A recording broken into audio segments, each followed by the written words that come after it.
Pourquoi l'Algérie ferme-t-elle soudainement ses côtes? C'est la question qui secoue l'industrie de la pêche algérienne en ce moment. Le 26 juin, les autorités ont lâché une bombe tous les bateaux de pêche, et leurs propriétaires ont interdiction de prendre la mer entre le 27 et le 29 juin 2025. La raison? Des circonstances sécuritaires exceptionnelles nécessitant la plus grande vigilance. Pas de détails, pas de clarification. Juste une annonce soudaine et officielle de l'unité de gestion du port de pêche de Tipaza. Alors, que se passe-t-il vraiment? D'abord, laissez-moi vous dire, l'Algérie n'est pas étrangère aux restrictions de pêche. Le pays impose régulièrement des interdictions saisonnières pour protéger les poissons pendant leur période de reproduction et pour maintenir l'équilibre biologique en Méditerranée.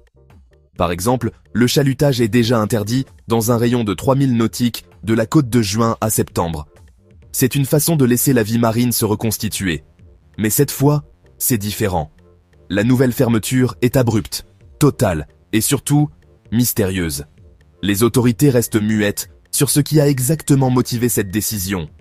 Certains parlent de contrebande possible, d'autres s'inquiètent de menaces liées à la sécurité maritime ou même d'instabilité régionale, surtout avec les tensions croissantes en Méditerranée occidentale. Le manque de transparence alimente les spéculations les plus folles sur les réseaux sociaux et parmi les professionnels de la pêche. Les gens sont inquiets, et c'est compréhensible. Ces 3 jours tombent en plein milieu d'une saison chargée, ce qui signifie des pertes de revenus pour les petits pêcheurs qui ont déjà du mal à joindre les deux bouts. Et sans compensation ni explication claire, la frustration grandit. Maintenant, il est important de se souvenir. L'Algérie est sous surveillance internationale concernant ses pratiques de pêche.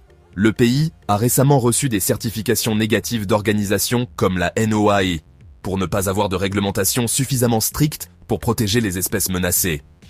En même temps, les agences européennes essaient d'aider l'Algérie à renforcer ses systèmes de surveillance maritime. Et l'Algérie n'est pas la seule à fermer ses eaux. Le Ghana, par exemple, vient d'annoncer une fermeture de pêche d'1 mois pour protéger les ressources marines. Donc, ce genre d'interdiction fait partie d'une tendance plus large. Mais ce qui est inhabituel ici, c'est le secret et le timing. Le message officiel insiste. Votre sécurité est notre priorité. C'est rassurant, mais aussi troublant quand personne ne sait quelle est la vraie menace. Alors, s'agit-il de sécurité intérieure, de trafic potentiel ou de tensions régionales plus larges? Pour l'instant, nous restons avec plus de questions que de réponses. Une chose est certaine, la communauté de la pêche et le public méritent de la clarté. Si vous voulez rester informé sur cette histoire et d'autres similaires, n'oubliez pas de vous abonner. Et rappelez-vous, respectez toujours les consignes de sécurité officielles en mer. Parfois, ce que vous ne savez pas peut vraiment vous nuire. Infosport et actualité. Merci de bien vouloir activer la cloche et de cliquer sur j'aime.